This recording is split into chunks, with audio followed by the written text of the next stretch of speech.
O kapkara gözlerin deli ediyor beni. Seninle olmak için aşarım her engeli. Uzak değil, çok yakınım. Gelmesini bil yeter ki damarında akan kanım. Görmesini bil yeter ki. Uzak değil, çok yakınım. Gelmesini bil yeter ki damarında akan kanım. Görmesini bil yeter ki.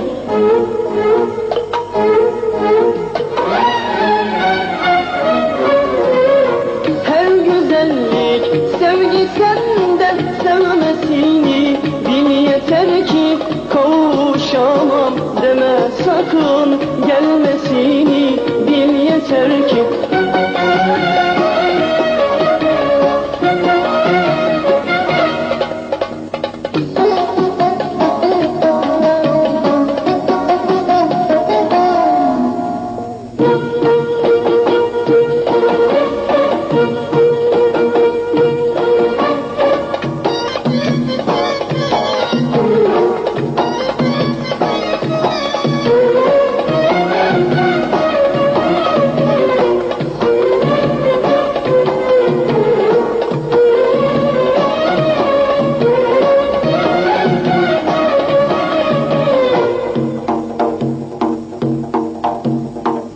Senden gelen tüm dertler seve seve çekilir.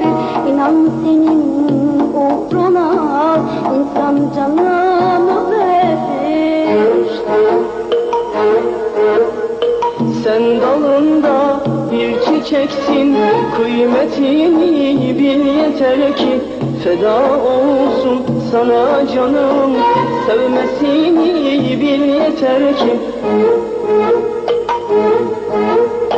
Sen dalında bir çiçeksin, kıymetini bil yeter ki feda olsun sana canım, sevmesini bil yeter ki.